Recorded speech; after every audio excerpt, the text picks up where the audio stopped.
శ్రీగురుభ్యో నమ. శ్రీ ఉమామహేశ్వరాభ్యాం నమ. సభాయే నమ.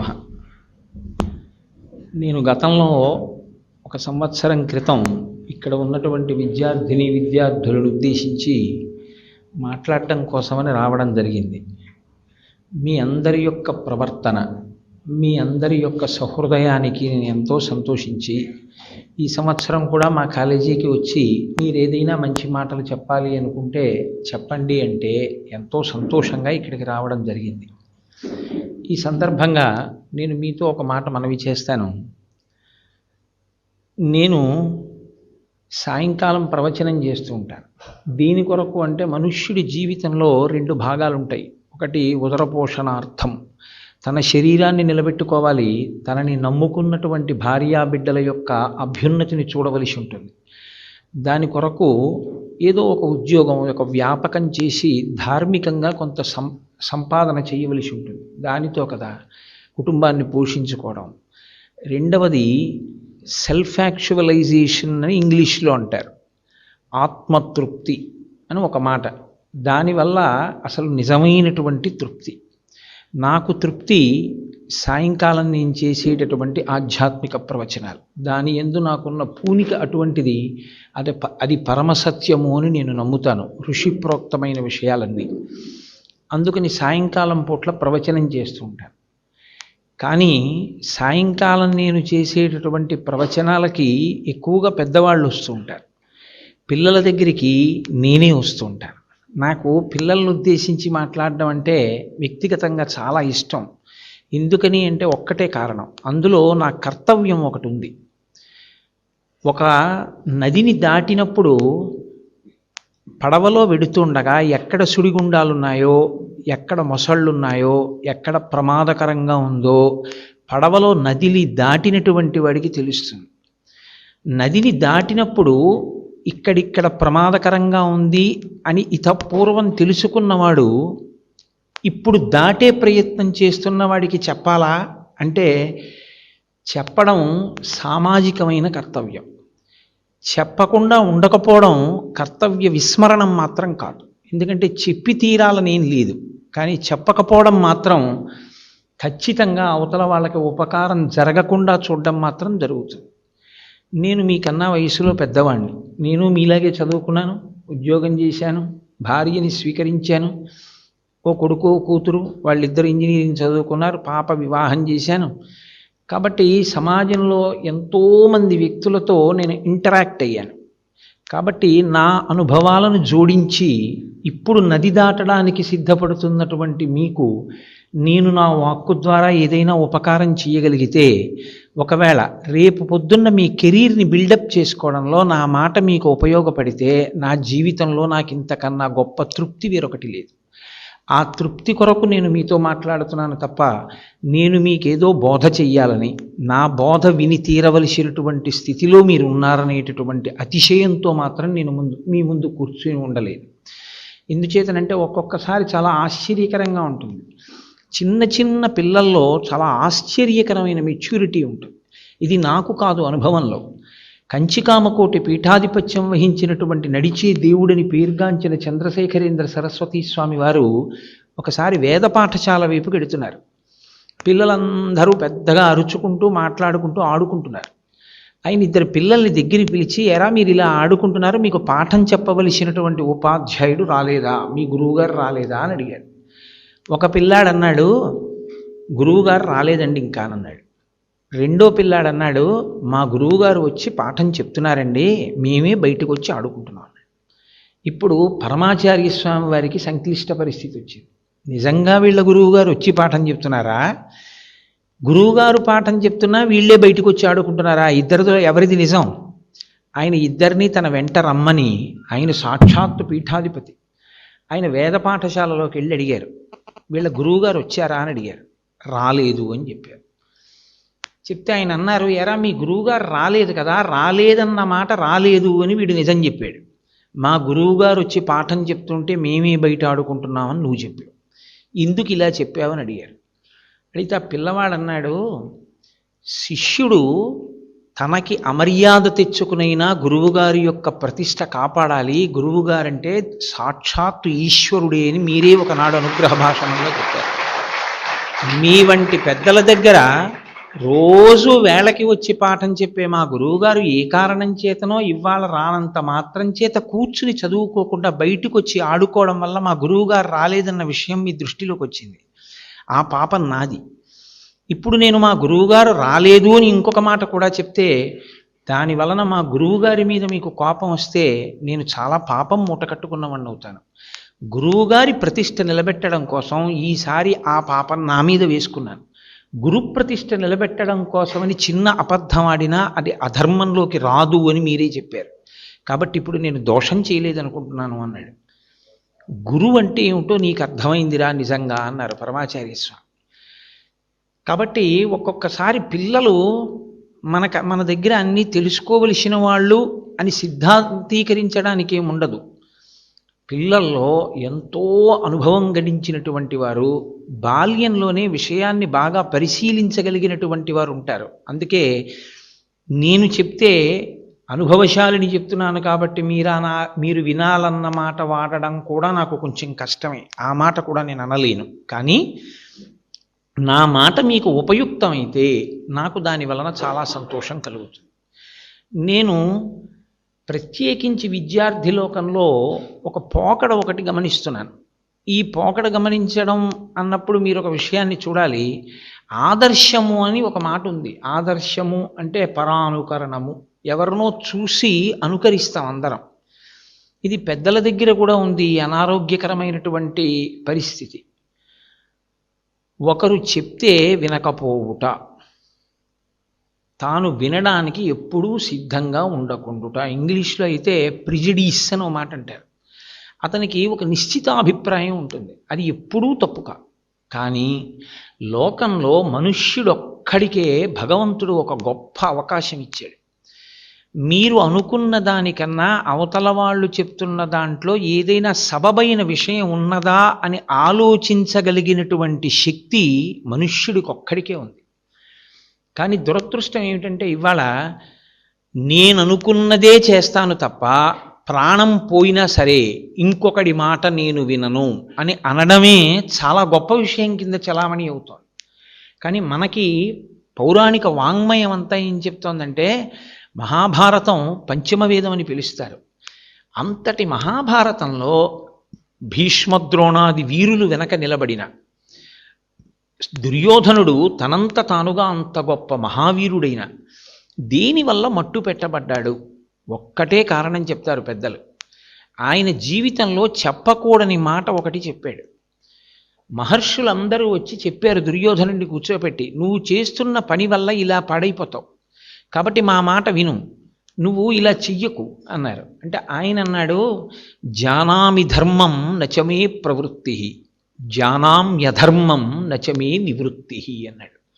మీరు ఏది చెప్తున్నారో అది నాకు తెలుసు మంచని, మీరు ఏది చెప్తున్నారో అది నాకు తెలుసు చెడని, మీరు చెడు అని చెప్పినది నాకు తెలుసు అది చెడని, మీరు మంచని చెప్పింది నాకు తెలుసు అది మంచని. కానీ నేను మీరు మంచి అని చెప్పింది పాటించలేను, మీరు చెడు అని చెప్పింది పాటించకుండా ఉండలేను, కాబట్టి మీరు నాకు చెప్పడం ఎందుకు అని అడిగాడు. వెంటనే ఋషులు అన్నారు, చాలా సంతోషం, అయితే నువ్వు వినడానికి సిద్ధంగా లేవు, దీని పరిణామం ఏమిటో నీకు తరువాతి కాలంలో అర్థమవుతుంది, కానీ నీకు అర్థమయ్యేటప్పటికీ ఇంకా చెప్పడానికి ఏమి ఉండదు.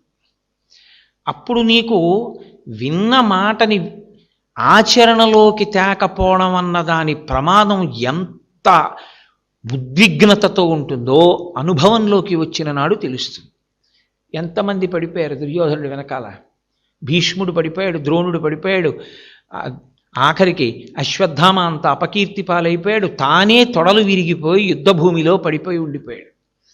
ఆ స్థితికి రావడానికి కారణం మహాభారతం అంతటిని వడగట్టి పెద్దలో మాట అంటారు, మనుష్యుడిగా పుట్టినవాడు ఎప్పుడూ అనకూడని మాట ఇదొకటే, జానామి ధర్మం నచమే ప్రవృత్తి, జానామ్యధర్మం నచమే నివృత్తి. మీరు చెప్పేది మంచిని తెలిసినా నేను పాటించను, మీరు చెప్పేది ఏది చెడుని చెప్తున్నారో నాకు తెలిసినా నేను చెయ్యకుండా ఉండలేను. ఈ మాట అనడానికి మనుష్య జన్మ అక్కర్లేదు. ఏ ఉపాధిలో కుక్కగా పుట్టినా, పందిగా పుట్టినా, పిల్లిగా పుట్టినా చెడు అనుకున్నది చెయ్యకుండా ఉండలేని బలహీనతతో చెయ్యడానికి ఆ ఉపాధులు చాలు. ఇది చెడు అని తెలుసుకున్న తర్వాత చెయ్యకుండా ఉండగలిగిన నిగ్రహాన్ని పెంచుకోవడానికే మనుష్య జన్మ ఉంది. ఇది చెడు అని తెలిసిన తరువాత కూడా చెయ్యకుండా ఉండలేకపోయాను అని ఎవరైనా చెప్తే వాడు పశువు కన్నా నీచమైనటువంటి స్థితిలో ఉన్నాడని గుర్తు. సమస్త శాస్త్రముల యొక్క ప్రయోజనం వాటిని చదువుకుని మీ బుద్ధిని మార్చుకోమని. ఋషుల యొక్క వాంగ్మయం అంతటికీ ఫలితం మీరు విని మీ బుద్ధి మార్చుకోమని. అలా మార్చుకోవడానికి సిద్ధంగా ఉండకపోవడం అత్యంత ప్రమాదకరమైన విషయం. ఈ మాట ఇక్కడితో పోతుందని మీరు అనుకుంటున్నారేమో. మీ మనశ్శాంతిని, మీ చుట్టూ ఉన్న వాళ్ళ మనశ్శాంతిని, మీ క్రింద పనిచేసే వాళ్ళ మనశ్శాంతిని, మీ దగ్గర పనిచేయడానికి వచ్చే వాళ్ళ మనశ్శాంతిని రేపు ఇదే నిర్ణయిస్తుంది. మీరు ఇవాళ పిల్లలు మీకు తెలియదు, మీరు ఉద్యోగంలోకి వెళ్ళినప్పుడు మీకు తెలుస్తుంది. ఒక ఆఫీసర్ వెళ్ళిపోయి కొత్త ఆఫీసర్ వచ్చేటప్పుడు ఆయన కింద పని చేయవలసిన ఉద్యోగులందరూ ముక్త కంఠంతో అడిగే మొదటి ప్రశ్న ఏమిటో తెలుసా అండి? What kind an officer he is అంటారు. ఎలాంటి వాడండి ఆయన అంటారు. Boy is a quick and chivalrous man. చాలా కోపడతాడండి, ప్రథమ కోపి, చాలా కోపం, ఫైల్ విసిరి పారేస్తాడు అంతే. ఎంత కోపం అన్నారనుకోండి. అసలు మొదటి విషయం ఏమిటంటే లోపలికి వెళ్ళి ఛాంబర్లోకి వెళ్ళి మాట్లాడడానికి సగం చచ్చిపోతారు ఉద్యోగస్తులు. ఎందుచేత అంటే కమ్యూనికేషన్ స్కిల్స్ అనేటటువంటివి అందరి యందు ఒక్కలా ఉండవు. అన్నీ తెలిసి ఉంటారు, కానీ భూపసభాంతరాళమున పుష్కళ వాక్చతురత్వము కొంతమంది యొక్క అదృష్టం. అందరూ అలా మాట్లాడి చెప్పడం కుదరదు. ఆఫీస్లోనైనా ఫైల్ బాగా రాసిన వాడు ఆఫీసర్ గారి దగ్గరికి వెళ్ళి ఇలా ఎందుకు రాశావు అంటే నేను ఇందుకు రాశానండి అని చెప్పలేడు. ఆఫీసర్ గారి దగ్గరికి వెళ్ళి నిలబడేటప్పటికీ భయపడిపోతాడు. భయపడిపోయి అక్కడే ఉంటుంది ఆ పేపర్, తను రోజు ఫైల్ చేసిందే. కంగారు పడిపోయి ఆ కాగితాలు ఇలా ఇలా ఇలా తిప్పేసి ఇంతలో కాగితం జారిపోతుంది. ఏమిటే ఈ ఫైలింగ్ అంటే నేను కంగారు పడిపోయి ఆ పేపర్ ఎక్కడ పెట్టావు, అదేంటి ఇంతసేపా, కాగితాలు ఎక్కడ పెడుతున్నావు నీకు తెలీదా అంటాడు. సార్ నేను ఇప్పుడే చూస్తాను సార్, నీ ఫైల్ ఎట్టుకెళ్ళిపోయి చెమట పట్టేసి.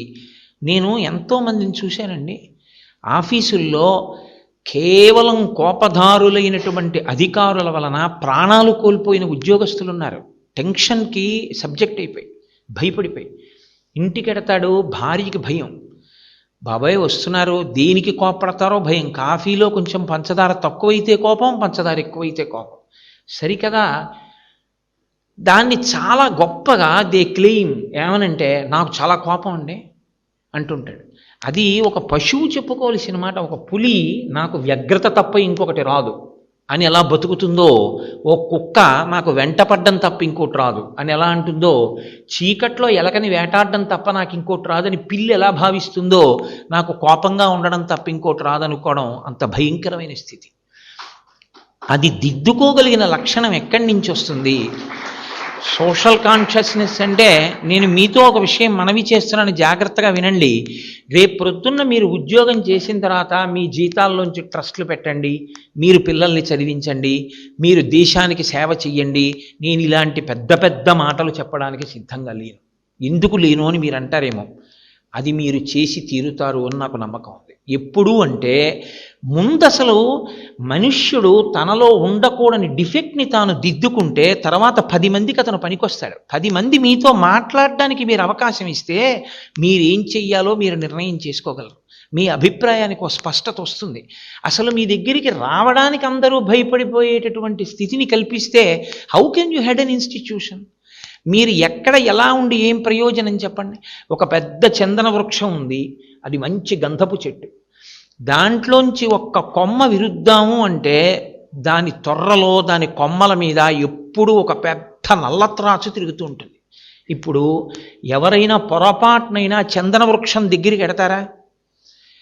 తాను ఆ కొమ్మ విరుస్తున్నప్పుడో ఎప్పుడో అది దూరంగా ఉండొచ్చు, కానీ అది పడగ విప్పి చూసిందనుకోండి పగపడుతుందని భయం.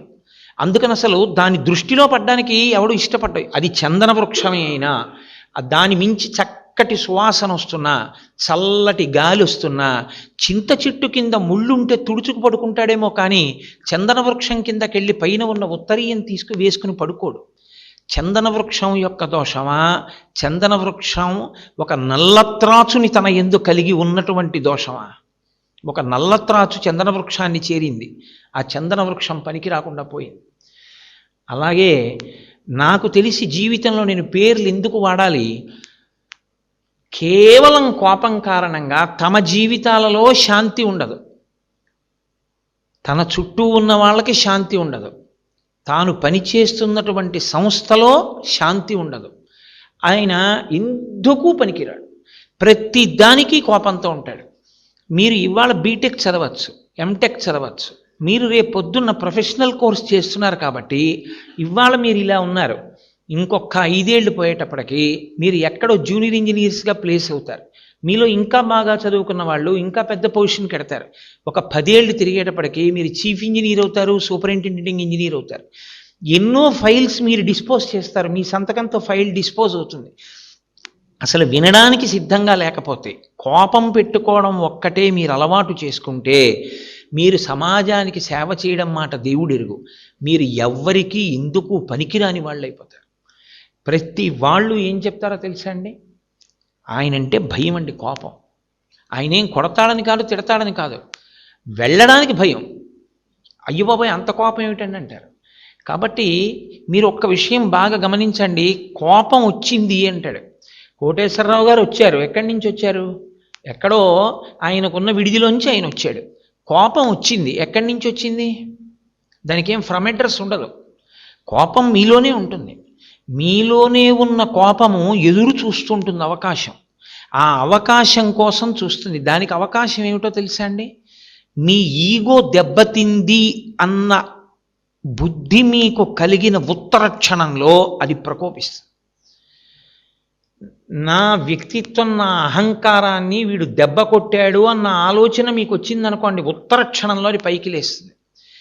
చాలా కోపం ఉంది అనడానికి కారణం ఏంటంటే నాకు చాలా ఉన్నాయి అన్న అహంకారం ఆయన యందు ఉంది అని గుర్తు.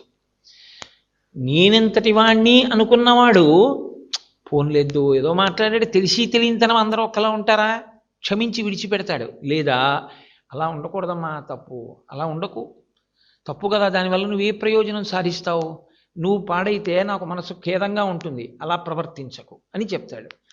అవతల వారిని అర్థం చేసుకునే ప్రయత్నం చేస్తాడు కోపం లేకపోతే.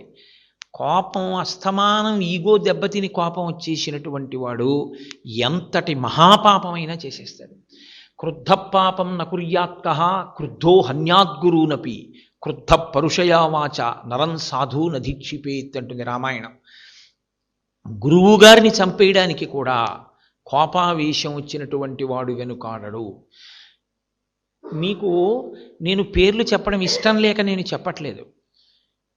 అతి కోపంలో, కోపం తమకి ఆస్తి అనుకున్న వాళ్ళు ఆ కోపం ఉన్మాదాన్ని కల్పించేస్తే క్షణికోద్రేకంలో చెయ్యకూడని పని చేసేసి జీవితాంతం విచారిస్తూ యావజ్జీవిత కారాగార శిక్ష అనుభవిస్తూ కారాగారాల్లో ఉండిపోయిన మేధావులు ఉన్నారు.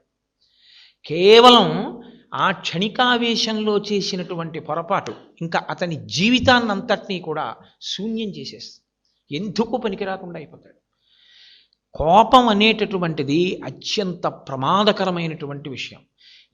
మీ కోపాన్ని మీకు మీరుగా పరిశీలించి దిద్దుకోవాలి తప్ప నాకు కోపం వచ్చేసిందండి అన్న తర్వాత, నేను కోపిష్టివాణ్ణి అన్న తర్వాత మిమ్మల్ని ఆ కోపం తగ్గేటట్టు చేయించగలిగినటువంటి వాడు ఉండడు. దానికన్నా శత్రువు లేదు. మీరు ఎప్పుడు ఒకటి గుర్తుపెట్టుకోండి, కోపం వచ్చినప్పుడు మీరు ఎప్పుడైనా అద్దం ముందు మీకు మీరు నిలబడి చూసుకోండి. ఎంత నెత్తురు, ఎంత ఉద్వేగంతో నొరగల కక్కుతూ పరిగెడుతూ ఉంటుందో. బ్లడ్ ప్రెషర్ పెరిగిపోతుంది. లోపల మీరు దేవాలయంలోకి వెళ్ళి ఈశ్వరుడి ముందు కూర్చున్నా సరే మీరు ఎవరి పట్ల వ్యగ్రతతో ఉన్నారో అదే గుర్తొస్తుంది. ఆలోచన మీద ఆలోచన, ఆలోచన మీద ఆలోచన పెరిగిపోయి మీరు ఊగిపోతుంటారు, ఉద్రేకపడిపోతుంటారు. ఆ సమయంలో అతనికి మనుష్యుడు కాదు, రాక్షసత్వం ఆవహించేస్తుంటుంది. మిమ్మల్ని మీరు పరిశీలించుకోకపోతే నేను ఇలా ఉండొచ్చా, ఇంత కోపం ఏమిటి నాకు, ఈ కోపం వల్ల నేను సాధించేది ఏమిటి అని కోపం వచ్చినప్పుడు మీరు కాసేపు మౌనంగా కూర్చుని ఏకాంతంలో మీకు వచ్చిన కోపాన్ని మీరు ఎలా విడిచిపెట్టచ్చు, పాము తన శరీరంలోంచి వచ్చిన కుబుసాన్ని తాను ఎలా విడిచిపెడుతుందో యథోరగస్తచం జీర్ణాం సవై పురుషముచ్యతే అంటుంది రామాయణం. వాడే పురుషుడు అంటుంది. పాము కుబుసాన్ని విడిచిపెట్టినట్టు తన కోపాన్ని తాను పరిశీలనం చేసుకొని కోపాన్ని విడిచిపెట్టగలిగిన వాడెవరో వాడు దేశానికి సమాజానికి పనికొచ్చి తీరుతాడు. మీకు అందులో సందేహం ఏం లేదు. ఎందుకో తెలుసా అండి, 10 మంది అతనితో మాట్లాడగలుగుతారు. 10 మంది మాట్లాడగలగడం అన్న విషయం వచ్చేటప్పటికీ అసలు కోపం అంటూ లేకపోతే మీరు ఇంకోళ్ళ మాటలో ఉన్నటువంటి సత్యాన్ని మీ అభిప్రాయం కన్నా వాళ్ళ అభిప్రాయంలో ఉన్నటువంటి ఔన్నత్యాన్ని మీరు నిష్పక్షపాతంగా పరిశీలనం చేయడం అలవాటైతే మీ యందు ఒక సుగుణం అలవాటు. ఓ, నేను చేసిన ఆలోచన కన్నా ఇతను చేసిన ఆలోచన చాలా బాగుంది, మంచి మాట చెప్పాడు, సో మనం ఇది ఆచరణ చేద్దాం అని, బాగుందో నువ్వు చెప్పిన ఆలోచన చాలా బాగుంది అలా చేద్దాం అని మీరు అనగలిగితే చాలామంది మీకు ఏదైనా చెప్పడానికి సిద్ధంగా ఉంటారు. మంచి ప్రణాళిక మీకు అందడానికి అవకాశం ఉంటుంది. ఇవాళ అసలు ప్రణాళికాబద్ధమైనటువంటి జీవితం కానీ ప్రణాళిక నిర్మాణంలో కానీ ఇబ్బంది ఎక్కడ ఉంటుందంటే, అసలు ఎవరు ఫీల్డ్ స్టాఫ్ ఉంటారో, అసలు నిజంగా కష్టం సుఖం అనుభవించేవాడు ఎవరు ఉంటాడో వాడితో ఇంటరాక్ట్ అవ్వగలిగినటువంటి స్వభావం టాప్ ఆఫీసర్స్కి పోయింది. వాళ్ళు కింద వాడితో మాట్లాడరు. ఎందుకు మాట్లాడరంటే ఈగో. నేను మీతో మనవి చేశాను కదా, అతనితో మనం మాట్లాడి అతన్ని మనం అడగడం ఏంటి. కాబట్టి ఈయన ఏసీ ఛాంబర్లో కూర్చుని ఏది నిర్ణయిస్తాడో అది అక్కడ జరగాలనుకుంటాడు. కానీ అది అక్కడ చేయడం ఎంత కష్టమో నిజంగా చేసేవాడి కోడికే తెలుసు. చేసేవాడితో ప్రణాళిక రచన చేసేవాడు మాట్లాడ్డాడు, ప్రణాళిక రచన చేసిన వాడు చెప్పినది ఆచరించడం సాధ్యం కాదని కింద పనిచేసేవాడికి తెలుసు. వీళ్ళిద్దరి మధ్య సమన్వయం లేకపోవడం వల్ల అసలు కొన్ని వేల కోట్ల రూపాయల నిధులు దేని కొరకు వెచ్చింపబడుతున్నాయో ఆ నిధులు సామాజిక ప్రయోజనాలకి అందకపోవడం అన్న అగాధం అక్కడే ప్రారంభమైంది. అసలు నిజంగా మాట్లాడడము, అభిప్రాయాన్ని స్వీకరించడము అన్నది నిజంగా వస్తే ప్రతి చోట ఈ వ్యాక్యూమ్ ఉండదు. చాలా ఫుల్ ప్రూఫ్గా ఉంటాయి ప్లాన్స్ అన్నీ కూడా. భవిష్యత్ తరాల్లో మీరు రాబోయే కాలంలో గొప్ప అధికారులు కాబోతున్నారు. మీ చేతులతోనే మీరు కొన్ని వేల కోట్ల రూపాయల ఫండ్స్ రిలీజ్ అవ్వడానికి సంతకాలు పెడతారు. మీలో ఎవరెవరు ఎంత పెద్ద ఇంజనీర్స్ అవుతారో, ఎవరెవరు ఎంత పెద్ద పెద్ద సంస్థలకి హెడ్ చేస్తారో, ఎవరెవరు చీఫ్ ఎగ్జిక్యూటివ్ ఆఫీసర్స్ అవుతారో ఈశ్వరుడు నిర్ణయం చేస్తాడు. కానీ మీరెప్పుడు ఇది జ్ఞాపకం పెట్టుకోండి. నాకు పేరు చెప్పడం ఇష్టం లేదు, కానీ మీతో నేను ఒక విషయం మనవి చేస్తాను. ఒక మాట ఆఫీసర్ కిందకి దిగొచ్చి మాట్లాడడం అన్నది ఎంత మారుస్తుందో నేను మీకు ఒక సందర్భం చెప్తాను. నేను పనిచేస్తున్న కేంద్ర ప్రభుత్వ సంస్థలోనే 1 ఏడాదిన్నర 2 సంవత్సరాల క్రితం అకస్మాత్తుగా ఒక ఆర్డర్ వచ్చింది. ఒక రోజున మన సంస్థకి ఒక ప్రత్యేకమైనటువంటి గుర్తింపు తేవాలి అని సంకల్పం చేశాం. ఆ సంకల్పం కారణంగా ఆఫీసులో ఉన్నటువంటి పాత ఫైల్స్ అన్నిటినీ కూడా తీసేసి నెంబర్స్ వేసేసి దులిపేసి తీసుకెళ్ళి ఎక్కడో పెట్టి అందులో మనకు అక్కర్లేదు అన్న ఫైళ్ళు ఎన్నున్నాయో చూసి ఆ ఫైల్స్లో ఎన్ని పేజెస్ ఉన్నాయో రాసి దాని సబ్జెక్ట్ రాసి ఒక లిస్ట్ తయారు చేసి ఆ ఫైల్స్ అన్నీ పాత కాగితాల వాళ్ళకి అమ్మేసేయండి. ఏ ఫైల్స్ మనకు అవసరం అనుకుంటారో, రిఫర్ చేయవలసి ఉంటుంది అనుకుంటున్నారో ఆ ఫైల్స్ని అట్టెపెట్టి వాటిని జాగ్రత్తగా రికార్డ్ రూమ్లో పెట్టండి. ఈ సంవత్సరంలో రన్నింగ్ ఫైల్స్ ఏ ఉన్నాయో అవసరం అనుకున్నవి ర్యాక్స్లో ఉంచండి. ఇన్స్పెక్టింగ్ ఆఫీసర్స్ వచ్చినప్పుడు దుమ్ము పట్టేసినటువంటి అన్ని వేల ఫైళ్ళు ఉండకూడదు. ఇది ఆ సర్క్యులర్ యొక్క సారాంశం. సాధారణంగా ప్రభుత్వ రంగ సంస్థల్లో ఎలా ఉంటుందంటే, ఇలాంటి ఆర్డర్ వచ్చిందనుకోండి సర్క్యులేట్ చేస్తారు అందరికీ. వెంటనే స్టాఫ్ దాన్ని చదివి వెంటనే ఎలా రెస్పాండ్ అవుతారంటే, ఈ దుమ్ము ధూళి ఇవన్నీ ఎవడు దులుపుతాడండి, దగ్గు వస్తుంది, పరిచయం పడుతుంది, ఇన్ని ఫైళ్ళు ఇప్పుడు మనం చదివి ఈ పాత ఫైళ్ళు అన్నీ ఇందులో ఏ పనికి వస్తాయో ఏ పనికి రాకుండా పోతాయో మనం చేయగలమా, మన వల్ల అయ్యే పనే. ఆఫీసర్లు చేసుకుంటారు, చేసుకుని ఏ ఉంచి చూడమంటే అవే మనం చూస్తాం. క్యాజువల్ లేబర్ని పెట్టమనండి, ఆ లేబర్ అంతా దులుపుతారు, కావాలంటే దూరంగా ఓ కుర్చీ వేసుకుని ముక్కుకో రుమాలు కట్టుకుని పునః ఫైల్ పనికి వస్తుందో రాదో చూసి పక్కన పడేస్తానంటాడు. నేను ఆశ్చర్యపోయింది ఎక్కడంటే నా జీవితంలో, మాకు ఆ సమయంలో కాకినాడ డిస్ట్రిక్ట్కి అధికారంలో ఉన్న ఆఫీసరు మీటింగ్ పెట్టారు. మీటింగ్ పెట్టి ఆయన మాట్లాడింది కేవలం 5 నిమిషాలు మాట్లాడారు. ఆయన అన్నారు, మనకి ఇలాంటి సర్క్యులర్ వచ్చింది, నాకు తెలుసు ఇది చాలా కష్టమైన పని, మీలో అందరూ 50 ఏళ్ళు దాటిన వాళ్ళు, ఇప్పుడు మీరు పాత ఫైళ్ళన్నీ దులిపితే మీకు అనారోగ్యపరమైన సమస్యలు వస్తాయి, కాబట్టి ఇబ్బంది కలుగుతుంది. కానీ నేను ఒకటి చెప్తున్నాను, మన ఇల్లు బాగా బూజు పట్టేసి ఉంటే ఏదో ఒక సందర్భంలో ఇంకా కూతురు పెళ్ళి వస్తోంది అన్నప్పుడు తప్పదుగా, ఇల్లంతా దులుపుకుని సర్దుకోవాలిగా. నేను మిమ్మల్ని చెయ్యమని అడగను, నేను ఆఫీస్ ఆర్డర్ వేసి మిమ్మల్ని రమ్మని అడగను. మీలో ఎవరు రావద్దనుకుంటున్నారో వాళ్ళు నాకు చెప్పక్కర్లేదు, రాని వాళ్ళ పేర్లు నేను రాసుకోను, ఎవరు రాలేదో ఆ పేర్లు ఎవ్వరూ నాకు వచ్చి చెప్పక్కర్లేదు. నేను ఆదివారం నాడు, వచ్చే ఆదివారం నాడు ఉదయం 8 గంటలకి ఒక లుంగీ కట్టుకుని వస్తున్నాను. మీ ఎవ్వరూ రాకపోయినా నేనేమీ అనుకోను.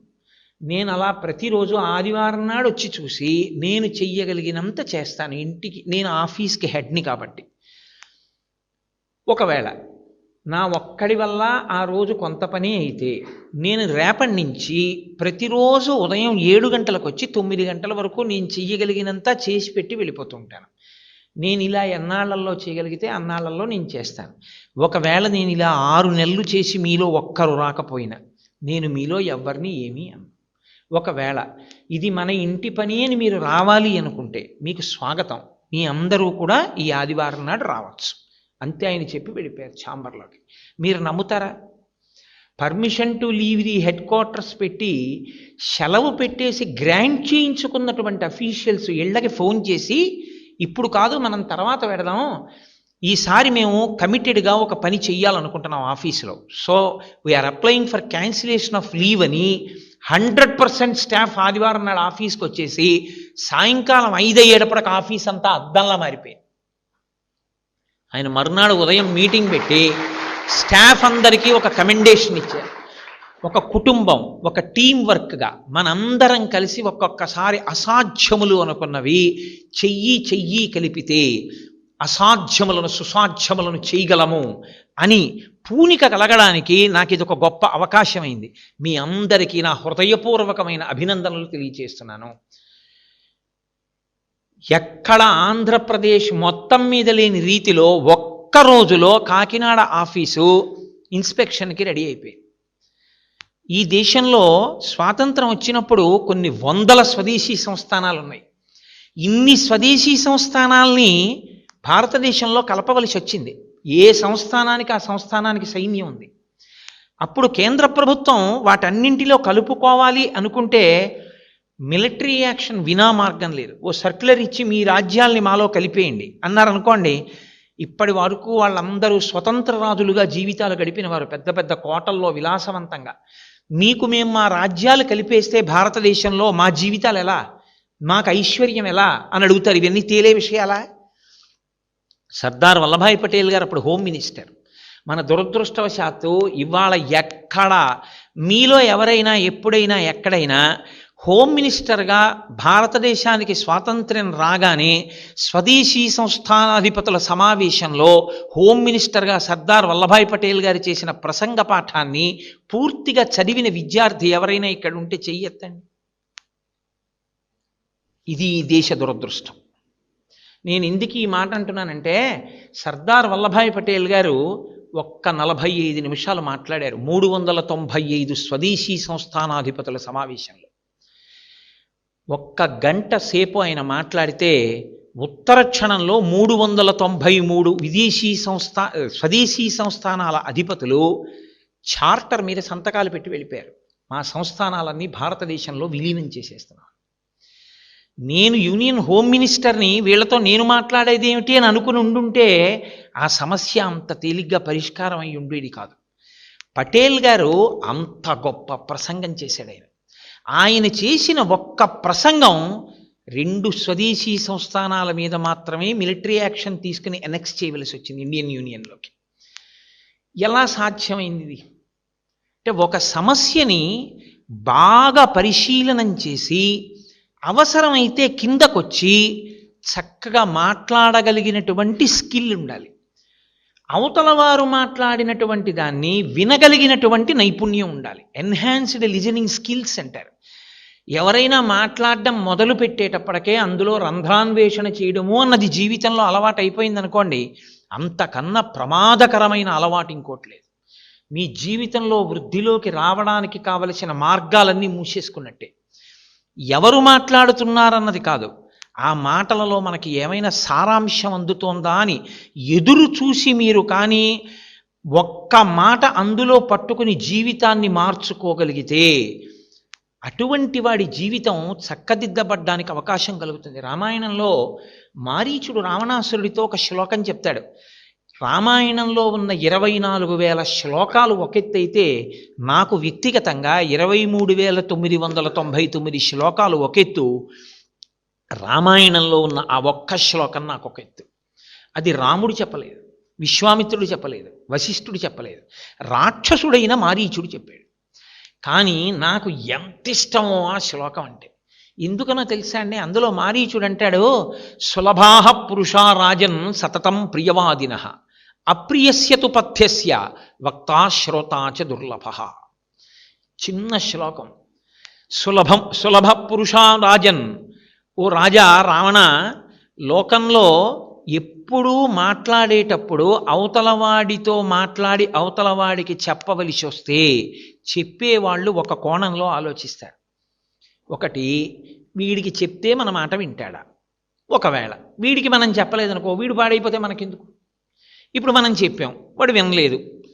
వినకపోగా అందరూ నేనెలా అనుకుంటున్నానో అది మంచిదని చెప్తే వీడొక్కడు అలా చెయ్యొద్దు, అలా చేస్తే పాడైపోతామని చెప్పాడు అని గుర్తుపట్టుకుని మన మీద కక్ష పెట్టుకుంటే, కాబట్టి మనకెందుకు వచ్చింది? కాబట్టి మనం కూడా 10 మందితో పాటు నువ్వేమనుకుంటున్నావో అదే మంచిదయ్యా అని ఓ మాటను వచ్చేస్తే గొడవ వదిలిపోతుంది. చూడండి, కొంతమంది మనకెందుకండి అంటారు. ఇది సాధారణంగా కర్తవ్యం నుంచి తప్పుకునేటటువంటి మార్గం. ఆయన బోధ చెయ్యడానికి ఇష్టపడడం, ఆయనకు అనుభవం ఉన్నా, ఆయనకి యుక్తాయుక్త విచక్షణ ఉన్నా, మంచి చెడులు తెలిసున్నవాడైనా ఆయన చెప్పడు. ఎందుకు చెప్పడు అంటే ఒకటే పిరికితనం. నేను చెప్పినా వాడు వినకపోగా చెప్పొచ్చాడు లేదు అంటాడు. ఎందుకు నాకు ఆ మాట? చెప్పకుండా ఉంటే గొడవ వదిలిపోదు, కాబట్టి చెప్పడు. కాబట్టి మారీచుడు అంటున్నాడు, సులభాః పురుషా రాజన్ సతతం ప్రియవాదిన. నువ్వు ఎంత తప్పు చేద్దామనుకో, ఏం పర్లేదురా చెయ్యి, ఏం పర్లేదు, ఏంటి ఎంతమంది చేయట్లేదు ఈ రోజుల్లో, నువ్వు చేస్తే తప్పేంటి అనేవాళ్ళు లోకంలో మీకు ఎక్కడైనా దొరుకుతారు. బాగా జ్ఞాపకం పెట్టుకోండి. మీ జీవితాంతం ఎర్రసిరాతో వ్రాసి పెట్టుకోవలసిన శ్లోకం రామాయణంలో. మీకు సాధారణంగా మీరు చేసేది తప్పు, అలా చెయ్యవద్దు అని హెచ్చరించేటటువంటి మిత్రులు ఉండరు. ఎందుకో తెలుసా అండి? ఒక్కటే కారణం, నా స్నేహం పోతుంది. అందున మీరు ఎదుగుతున్న కొద్దీ మీకు చెప్పేవాళ్ళు అసలు ఉండరు. ఒక్కటే కారణం. ఆయనకి చెప్తే మనకి ఇబ్బంది. నేను మీతో ఒక మనవి చేస్తాను, అహంకారం అనుకోకండి. నేను ఎక్కడికి వెళ్ళినా నా కాళ్ళకి నమస్కారం చేస్తారు. నేను ఎక్కడికి వెళ్ళినా, ఒకవేళ వినదామని నేను ఏదైనా సభకి వెళ్ళినా, కోటేశ్వరరావు గారు వచ్చారని పిలిచి, అయ్యా మీరు 4 మాటలు మాట్లాడండి అంటారు. నేను ప్రయత్నపూర్వకంగా ఓ 75 సంవత్సరాల వయస్సున్న వ్యక్తి ఇంటికి నేను వెడుతుంటాను. ఒక 3-4 రోజుల కల్లా నేను వెడుతుంటా. పూర్వం ప్రతిరోజు వెళ్ళేవాడిని. ఆయనకి నేను చెప్పింది ఏమిటంటే, మీరు ఎన్నడూ కూడా అందరూ నన్ను ఏ కోణంలో చూస్తున్నారో మీరు అలా చూడద్దు. మీరు నన్ను ఎలా చూడాలంటే, మాంసనేత్రాలన్నింటికీ పైరూపం కనపడితే ఎక్స్రేకి లోపల ఎముకలు కనపడినట్టు, నా వలన ఏవైనా దోషాలు జరుగుతుంటే, నా యందు అతిశయం పెరిగిపోతే, నాలో గర్వం పెరిగిపోతే, నేను ఎవరినైనా అనకూడని మాట అంటే, నేను ఎప్పుడైనా తప్పు నిర్ణయం చేస్తుంటే, మీరు నిస్సందేహంగా ఒక్క క్షణం అటు ఇటు మళ్ళీ అయ్యా కోటేశ్వరరావు ఏమనుకోకండి ఇలా అన్నానన్న మాట అనకుండా, మీరు ఇలా చేసి ఉండకుండా ఉండవలసింది. నిన్నను మీరు ఇలా అనడం తప్పు కాదా? మీరు అనడం గబుక్కుని అన్నారు. అతను ఎంత బాధపడ్డాడో తెలుసా మీకు? అని నాకు చెప్పేవాడు లేకపోతే నేను చెప్పేవన్నీ నీతులని, నే చేసేవని అన్నీ మంచివని నాకు ఒక అతిశయం పెరిగి ఆఖరికి నేను ఒక రోజున ఏదో ఒక గోతిలో పడిపోతాను. మీరు వయసులో పెద్దవారు, పరిణితి ఉన్నవారు, బాగా తెలిసిన్నవారు, నాకు తండ్రి లాంటివారు. నేను మీ దగ్గరికి వచ్చినప్పుడు ఎవ్వరితోనూ నేను రాను. మీరు నన్ను విమర్శించినట్లు కానీ, నేను మీ మాట వింటానని కానీ ఎవరికీ తెలియక్కర్లేదు. నేను వచ్చినప్పుడు ఎక్స్రే మిషన్ చూసినట్టు మీరు నన్ను వెంటనే నా దోషం ఉంటే చెప్పాలి. నా దోషం లేకపోతే go ahead Koteswara, everything is well, that's enough. ఆ మాట చాలు. పొగట్టక్కర్లేదు. కోటేశ్వరారు చాలా బాగా చేస్తున్నారు, కోటేశ్వరారు అద్భుతం కార్యక్రమం, ఇది అనడానికి చాలామంది ఉంటారు. ఎందుకంటే అలా అనకపోతే ఇంతో లేని పని కూడా మనకి రేపు రాడు మళ్ళీ ఇంకో ప్రసంగానికి అని అనరు. అలా అందరూ అనుకోవడం మొదలు పెడితే నా మీద చెక్క నాకు ఎప్పటికీ తెలుస్తుంది. నేను అనుకున్నవన్నీ మంచివని నేను అనుకుంటూ ఉంటాను. నాకు ఒక చెక్ కావాలి. కాబట్టి అయ్యా మీరు నా మీద చెకింగ్ మెషీన్గా ఉండండి. నేను మిమ్మల్ని ప్రార్థన చేసేది నా జీవితంలో ఈ ఔన్నత్యం నిలబడాలంటే, నా గౌరవం నేను నిలబెట్టుకోవాలంటే మీరు వినా నాకు మార్గం లేదు. మీరు నన్ను ఎప్పుడూ పరిశీలనం చేస్తుండండి. నాతో రావడం, ఆయన కారులో నేను వెళ్ళేవాడిని పూర్వం, ఎప్పుడూ ఆయన కారులోనే వెళ్ళేవాడిని ఉపన్యాసాలకి. దిగిన దగ్గర నుంచి మీరు నన్ను పరిశీలనం చేయడమే మీకు బాధ్యత. నేను మరునాడు దేవాలయ దర్శనం చేసుకుని మీ ఇంటికి వచ్చి ఒక్క 2 నిమిషాలు కూర్చుని వెళ్ళిపోతూ ఉంటాను. గుడి దగ్గరే వారి ఇల్లు. నేను గుళ్ళోకి వచ్చి వెడుతూ మీ దగ్గరికి వచ్చాననుకుంటారు, ఎవ్వరికీ తెలియదు. మీరు నాలో దోషం చెప్తూ ఉండాలి. ఆయన ఇప్పుడు పెద్దవారు అయిపోయారు. నేను మీతో ఈ మాట ముందే చెప్పాను, నేను అతిశయంతో చెప్తున్నాను అనుకోవద్దు అని. మనిషికి ఉన్నటువంటి పెద్ద బలహీనత ఏమిటో తెలుసా అండి? మీరు ఎదుగుతున్న కొద్దీ మిమ్మల్ని పొగిడేవారు మీకు దొరుకుతారు తప్ప మీ దోషాన్ని మీకు చెప్పేవారు దొరకరు.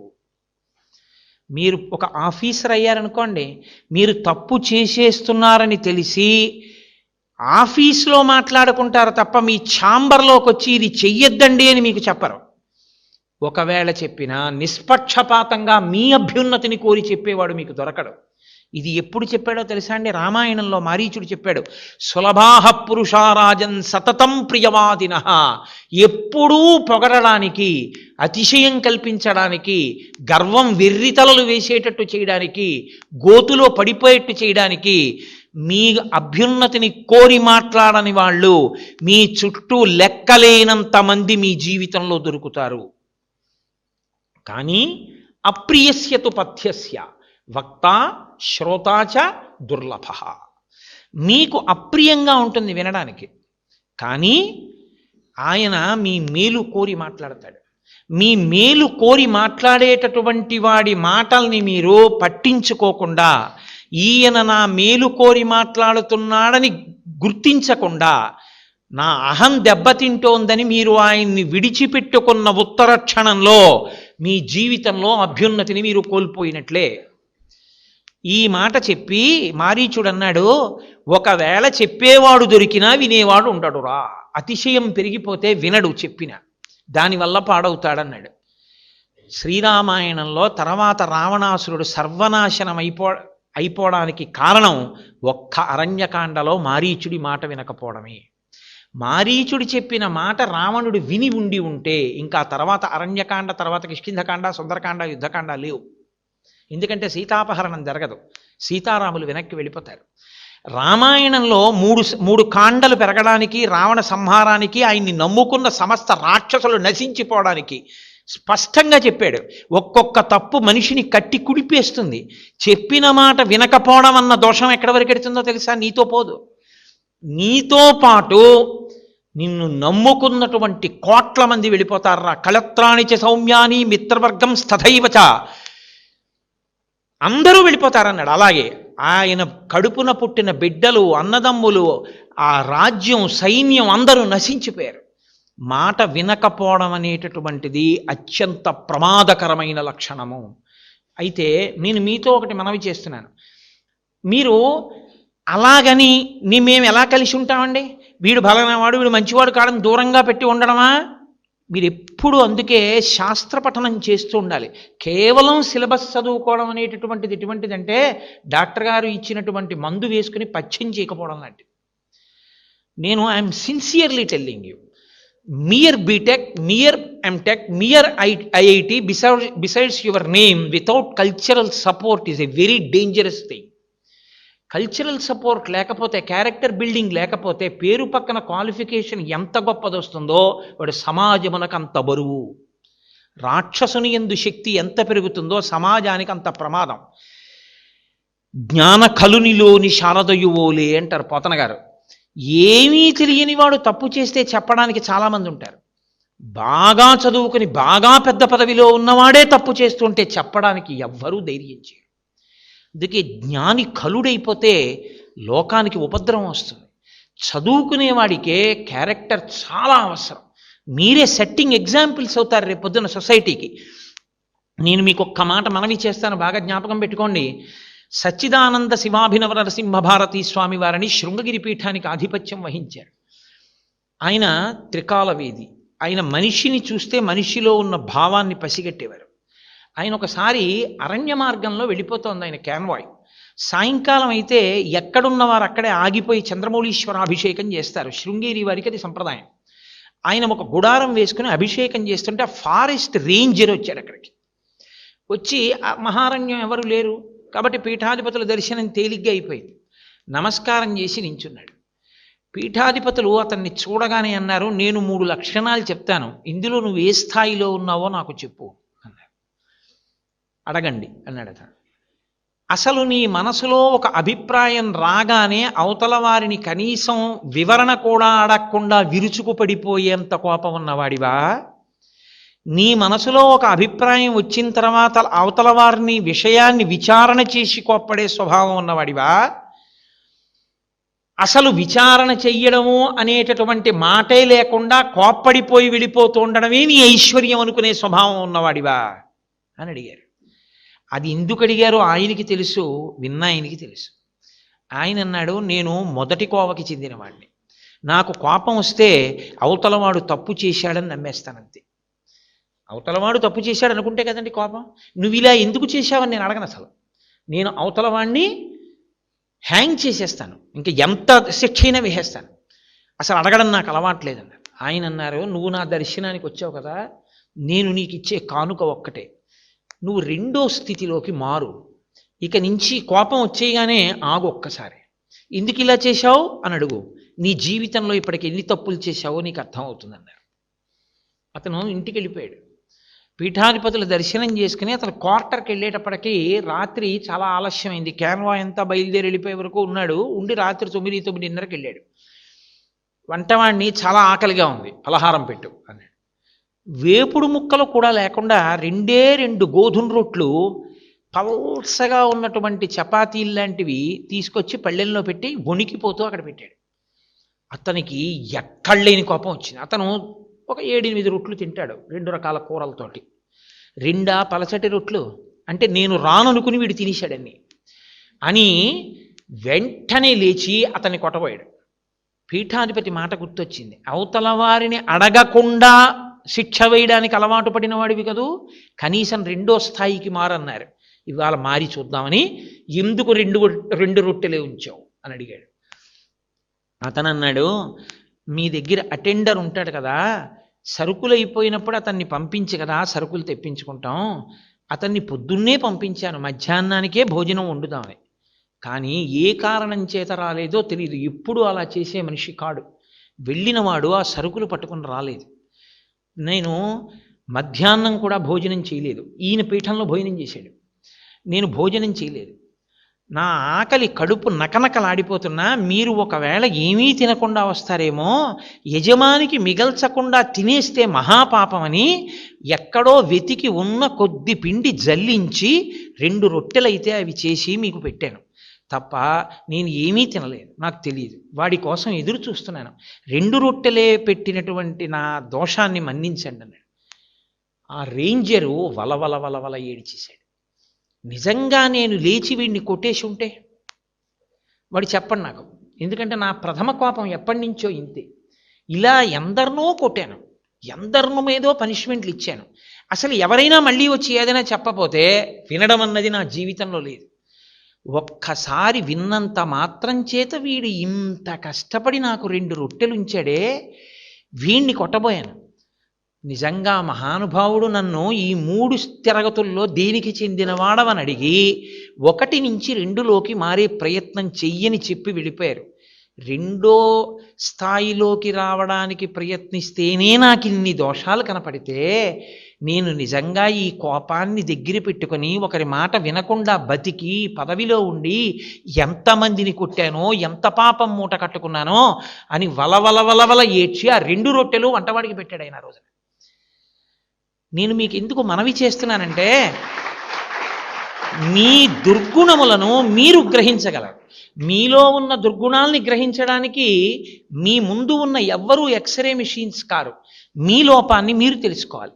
మీ లోపాన్ని మీరు దిద్దుకోవడం అన్నది ప్రారంభం చేస్తే మీరు సమాజానికి కొత్తగా చెయ్యవలసినటువంటి ఉపకారం మీరు సంపాదించుకున్నటువంటి జీతంలోంచి సింహభాగాన్ని సమాజానికి ఇచ్చేయమని కానీ, మీరు బంగారం గొలుసు కూడా వేసుకోవద్దని కానీ, మీరు ఉద్యోగం మానేసి ఎవరికో ఉద్యోగం ఇచ్చేయమని కానీ అలాంటి బోధలు చేయడానికి నేను సిద్ధంగా లేను. మీరు వ్యక్తిగత దోషాన్ని మీరు దిద్దుకోగలిగితే మీరు సమాజానికి పనికొచ్చేటటువంటి మహావృక్షం అయిపోతారు. వృక్షం కొత్తగా చెయ్యవలసినది ఏమి ఉండదు. చెట్టుగా దాన్ని రక్షిస్తే అది వృక్షం అయిందనుకోండి, చాలంతే. పళ్ళు ఇచ్చేస్తుంది, కాయలు ఇచ్చేస్తుంది, నీడ ఇచ్చేస్తుంది, ఆకులు ఇస్తుంది, కొమ్మలు ఇస్తుంది, ఎండువు ఇస్తుంది, వంట చెరకు ఇస్తుంది, అన్నిటినీ ఇచ్చేస్తుంది. అన్నిటినీ ఇవ్వగలిగినటువంటి ఒక చెట్టు తయారవడానికి మొక్కగా ఉండగా నీళ్లు పోస్తే ఎలా సరిపోతుందో మీలో ఉండేటటువంటి దుర్గుణములను పరిశీలన చేసుకోగలిగిన శక్తిని మీ అంత మీరు సంపాదించుకోగలిగినటువంటి స్థితిని పొందగలిగితే చాలు. మీరు మహావృక్షాలు అవుతారు ఈ జాతికి.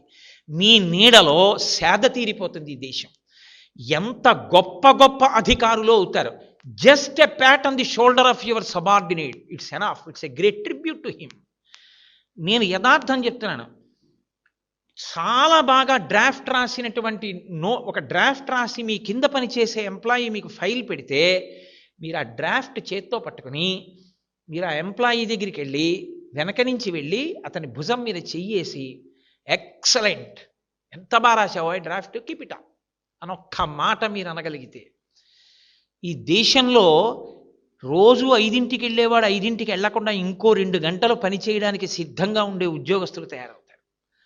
జాతి దరిద్రం అంతా ఎక్కడుందంటే బాగా పనిచేసేవాడిని అభినందించడు. సంకుచిత తత్వంతో తన ఇష్టానికి అనుగుణంగా ఉన్న వాళ్ళని మాత్రమే తాను అభినందించగలిగిన స్థితి. మహానుభావుడు కాళిదాసు గారు రఘువంశ కావ్యం చేశారు. రఘువంశ కావ్యం చేస్తూ ఆయన దిలీప మహారాజు గారి గురించి 2 అత్యద్భుతమైన విషయాలు ప్రతిపాదన చేశారు. ఆయన అన్నారు, 4 సముద్రముల మధ్యలో ఉండేటటువంటి రాజ్యం ఎంత ఉంటుందో ఆ రాజ్యం అంతా దిలీపుడిది. దిలీపుడు ఆ రాజ్యాన్నంతటినీ విడిచిపెట్టి వానప్రస్థానికి వెళ్ళిపోయాడు. ఎందుకు వెళ్ళిపోయాడంటే, నా కొడుకు రఘుమహారాజుకి 20 సంవత్సరాల వయస్సు వచ్చింది, స్వతంత్రంగా పరిపాలించగలడు, కాబట్టి ఇప్పుడు నేను జోక్యం చేసుకోక్కర్లేదు, నేను వానప్రస్థానికి వెళ్ళిపోతానని వెళ్ళిపోయాడు. మీరు డీసెంట్రలైజేషన్లో ఒకరికి ఒక టాస్క్ అప్పచెప్తే వాళ్ళు చెయ్యగలరు అన్న నమ్మకం, మీరు ఆ ప్రోత్సాహం, ఆ సంతోషం ఇవ్వడం ఇప్పటి నుంచి మీరు అలవాటు చేసుకోవాలి. 2వ విషయం, దిలీపుడు గురించి ఆయన చెప్పిన విషయం ఏమిటో తెలుసా అండి? తనకి ఒక వ్యక్తి కనపడితే ఆ వ్యక్తి తనని ఇష్టపడినా ఇష్టపడకపోయినా, అవతలవాడి వ్యక్తిత్వము తనకి ఇష్టం ఉన్నా లేకపోయినా, ఆ పనికి అతను తగినవాడు అనుకుంటే మాత్రం దిలీప చక్రవర్తి ఆ వ్యక్తిని ఆ ఉద్యోగంలోనే ఉంచడం విషయంలో ఎలా పాటించేవాడో తెలుసా? రోగి ఓషధిని సేవించినట్లు అన్నాడు కాళిదాసు మహాకవి. ఎవ్వరూ డబ్బులుంటే కోకోకోలా తాగుతారు, డబ్బులుంటే థమ్సప్ తాగుతాడు, డబ్బులుంటే ఇంకా సంతోషంగా ఉంటే ఓ పైనాపిల్ జ్యూస్ కొనుక్కుని తాగుతాడు. డబ్బులున్నాయి కదా అని వెళ్ళి కాఫ్ సిరప్ కొనుక్కుని ఎవడు తాగడు కదా. చేదుగా ఉన్న మంది ఎవడికి కావాలి? ఎవడికే అక్కర్లేదు. జబ్బు ఉంటే తాగుతాడు. వాడికి జబ్బు వచ్చింది, వాడికి చేదంటే పరమ అసహ్యం. చేదంటే పరమ అసహ్యమైన ఇవాళ కోరి కోరి ఆ మందే ఉందా అని షాపులన్నిటి చుట్టూ తిరిగి కాఫ్ సిరప్ దొరికిందని ఆ సిరప్పే తెచ్చుకుని ముక్కు నోరు మూసుకుని గుటుక్కని మరీ ఎందుకు మింగుతున్నాడు? ఆ ఔషధి మాత్రమే తన దగ్గు తగ్గించగలదు. ఇప్పుడు దాని రంగు, దాని రుచితో తనకి సంబంధం అనవసరం, అది పని చేస్తుంది కాబట్టి ఔషధిని సేవిస్తున్నాడు. తనకి ప్రియుడా అప్రియుడా, తనయందు ప్రియుడా అప్రియుడా దిలీపుడికి అనవసరం, అతను ఆ పదవికి అర్హుడు, ఇచ్చేవాడంతే. నేను మీకు మనవి చేసేది ఒకటే, మీరు రేపు పొద్దున్న అపాయింట్మెంట్ ఆర్డర్స్ ఇస్తారు, మీరు ప్రమోషన్ ఆర్డర్స్ మీద సంతకం పెడతారు, మీ అందరూ ఈ దేశంలో సమున్నత పదవుల్లో కూర్చుంటారు. రోజున కూర్చున్న రోజున మీరు ఎవరిని ఏ పొజిషన్లో ఉంచాలన్నది ఆలోచిస్తే ఈ ఒక్క క్రైటీరియానే పాటించండి. ఆ పదవికి అతను అర్హుడా? ఇవాళ దేశానికి ఉన్న దరిద్రం అంతా ఏమిటంటే అదొక్కటే ఆలోచించకపోవడం. కనీసం మీరు ఆ స్థానాల్లో కూర్చున్ననాడు దేనికి ఎవరు అర్హుడు, ఏది చెయ్యడానికి అతను అర్హుడవుతాడన్నది ఆలోచించి ఆ పదవిలో కూర్చోపెట్టడంలో నిర్భయత్వంతో ప్రవర్తించడం నేర్చుకోండి. దిలీపుడి గురించి కాళిదాస్ అంటాడు, తనకి అత్యంత ప్రియుడైన దానికి పనికిరాడనుకుంటే తీసేయడంలో పాము కరిచిన వేలు తీయించుకున్న రోగి వంటి వాడు అంటాడు. తాను అలా చేయిపెట్టు కూర్చున్నాడు, త్రాచుపాము వచ్చి చిటికిన వేలు మీద కరిచింది. వైద్యుడు పరిగెత్తుకొచ్చి అన్నాడు, ఆలస్యం చేస్తే చిటికిన వేలులో ప్రవహిస్తున్న విషం శరీరానికి అంతటికీ ఎక్కుతుంది, ఈ వేలు ఖండించేయడం వినా మార్గం లేదు, ఈ వేలు తీసేస్తే తప్ప బతకరు. ఇప్పుడు తనకు ఆ చిటికిన వేలు చాలా ఇష్టం, ఆ వేలు పోవడం ఇష్టం లేదు, కానీ ఆ వేలు కోసం తానే పోవడానికి సిద్ధపడడుగా, ఆ వేలే తీయించుకుంటాడు. తనకి ఎంత ప్రియుడైనా అది పనికిరాడు, అక్కడ ఉండడానికి ఉపయోగం లేదు, ఉంచకూడదు అనుకుంటే పాము కరిచిన చిటికిని వేలుని తీయించేసుకున్న రోగిలా, ఆర్తి ఉన్నవాడిలా, అంగుళీ యోరగక్షత అంటాడు కాళిదాస మహాకవి. అంగుళి ఆ వేలు మీద పాము కరిస్తే వేలు తీయించుకున్నవాడిలా, దీనిలో కూర్చోవడం వల్ల ఈ సంస్థ యొక్క ఆబ్జెక్టివ్స్ అకాంప్లిష్ అవ్వవు, there is no other priority, అతను ఆ స్థానంలో ఉండడానికి అనర్హుడంతే. అలా క్రైటీరియాని మీరు పాటించగలిగిన నాడే దేశానికి అభ్యున్నతి. మీరు ఏది ఎందుకు చేస్తున్నారో స్పష్టమైనటువంటి అవగాహనతో, స్పష్టమైన అభిప్రాయంతో ఉండడం నేర్చుకోండి. చాలామందిని నేను చూశాను, పిల్లల్ని మిమ్మల్ని ఎందుకు అనాలి, పెద్దవాళ్ళకి కూడా వాళ్ళు ఏం చేస్తున్నారో ఎందుకు చేస్తున్నారో ఒక స్పష్టత ఉండదు, తాను ఏం మాట్లాడుతున్నాడో స్పష్టత ఉండదు, తను ఎందుకు మాట్లాడాడో స్పష్టత ఉండదు, తాను ఇది ఎందుకు చదువుకుంటున్నాడో స్పష్టత ఉండదు. నేను మీకు ఒక్క సలహా ఇస్తాను, మీతో ఒక మహాపురుషుడు మీ పక్కనే ఉండడము అనేటటువంటిది మీకు ఎప్పుడు సాధ్యపడుతుందంటే ఆ మహాపురుషుడు వేరు, ఆ మహాపురుషుడు చెప్పినటువంటి విషయములతో కూడుకున్న పుస్తకం వేరు కాదు. వాల్మీకి వేరు, వాల్మీకి రామాయణం వేరు కాదు, పోతన గారు వేరు, పోతన గారి భాగవతం వేరు కాదు, గాంధీ గారు వేరు, గాంధీ గారి ఆటోబయోగ్రఫీ వేరు కాదు, కోటేశ్వరరావు గారు వేరు, కోటేశ్వరరావు గారి ఉపన్యాసం వేరు కాదు. ఇవి కలిసే ఉంటాయి. ఒక చంద్రశేఖరేంద్ర సరస్వతి స్వామివారు ఎప్పుడూ మీ పక్కన ఉండాలి అని మీరు అనుకుంటే పరమాచార్య స్వామి వారు చెప్పినటువంటి డిస్కోర్సెస్తో కూడిన పుస్తకాన్ని మీ దగ్గర ఎట్టే పెట్టుకోండి. మీరు ఒక గ్రూప్ సబ్జెక్ట్ని కేవలం క్వాలిఫికేషన్ని సంపాదించుకోవడం అనేటటువంటిది మీ క్యారెక్టర్ బిల్డింగ్ చేయలేదు. ఎందుకో తెలుసా అండి, జీవితం అనేటటువంటిది ఎత్తుపల్లాలతో ఉండి తీరుతుంది. మిమ్మల్ని మీ గ్రూప్ సబ్జెక్టు జీవితంలో వచ్చే ఉద్ధాన పతనముల నుండి రక్షించలేదని గమనించ ప్రార్థన. మీరు ఎంత ఎంటెక్ అవ్వండి, ఎంత ఐఐటి అవనివ్వండి, ఎంత ఐఏఎస్ అవనివ్వండి, మీరు తట్టుకోగలిగిన శక్తి మీకుంటే మీరు ఉపయోగపడతారు, మీకు మీరు ఉపయోగపడతారు, 10 మందికి ఉపయోగపడతారు. మీకు మీరు ఉపయోగపడకుండా 10 మందికి ఉపయోగపడకుండా ఎప్పుడు పోతారో తెలుసా అండి, మీకు అసలు షాక్ అబ్జార్బర్లా తట్టుకోగలిగిన శక్తి మీకు లేకపోతే. మీకు నేను ఒక్క ఉదాహరణ చెప్తాను. మృత్పిండము అంటారు, మట్టి ముద్దని ఇలా నేను పట్టుకుంటే, ఇలా నేను ఆడుతుంటే ఆ మట్టి ముద్ద పొరపాటున నా చేతిలోంచి కింద పడింది అనుకోండి, అంతే, ఇక పైకి లేవదు. ఒక్కసారి నేను ఆడుతుండగా పొరపాటున నా చేతిలోంచి జారి కింద పడినటువంటి మట్టి ముద్ద ఇక పైకి లేవదు. అదే నేను ఒక రబ్బర్ బంతితో ఆడుతుంటే ఎంత కింద పడిందో అంత పైకి లేస్తుంది. అలా పైకి లేవగలిగిన శక్తి కోసం మీరు విద్యార్థులై ఉన్నారు తప్ప చిన్న ఫెయిల్యూర్ కూడా లేకుండా మీ కెరీర్ని ఉంచుకోవడం మీకు జీవితంలో సాధ్యం కాదు. Be prepared for a failure. ఎక్కడో అక్కడ మీరు ఎంత గొప్ప వాళ్ళవండి, మీరు ఎంత గొప్పగా రాయగలిగిన వాళ్ళవనివ్వండి, ఎంత గొప్పగా చెప్పగలిగిన వాళ్ళవనివ్వండి, ఎక్కడో అక్కడ ఎవరో ఒకళ్ళు మిమ్మల్ని నింద చేసేవాడు ఉండి తీరుతాడు. మహాత్మా గాంధీకి వంకపెట్టని వాడు లోకంలో లేడు. చంద్రశేఖరేంద్ర సరస్వతీ స్వామి వారికి కూడా వంకపెట్టని వాళ్ళు ఈ లోకంలో లేరు. వివేకానందుణ్ణి ఎత్తిపొడవని వాళ్ళు లేరు. ఈశ్వరుడు నోరిచ్చాడు కాబట్టి ఎవడు ఏదైనా మాట్లాడతాడు. కానీ మృత్పిండమై మీరు పాడైపోకండి. మీరు ఎక్కడో అక్కడ ఏదో ఒక పొరపాటు మీ వల్ల జరగచ్చు. జరిగిన నాడు మీరు మట్టి ముద్దలా కింద పడద్దు. Be brave to accept your mistake. Yes, I did it, పొరపాటే, నేను ఇది చేశాను, ఈ కారణానికి చేశాను. ఒకవేళ మీరు నిజంగా స్వార్థంతో చేసి ఉంటే పరమ ధైర్యంగా చెప్పేసేయండి, ఎస్ నేను ఈ సెల్ఫిష్ మోటోతో చేశాను. నేను ఒక ఆఫీసర్ని చూశానండి. He was heading N institution at one time. ఆయన ఒక 5 అసిస్టెంట్స్ని రిక్రూట్ చేయాల్సి వచ్చింది. 100 మంది ఇంటర్వ్యూకి వచ్చారు. అందులో స్టేట్ చీఫ్ సెక్రటరీ రికమెండ్ చేశాడు ఒక ఆయన, ఓ కుర్రాన్ని. ఆయన అబ్బాయికి ఉద్యోగం ఇచ్చేశాడు. ఇచ్చేసి ఆయన ఫైల్ మీద రాశాడు.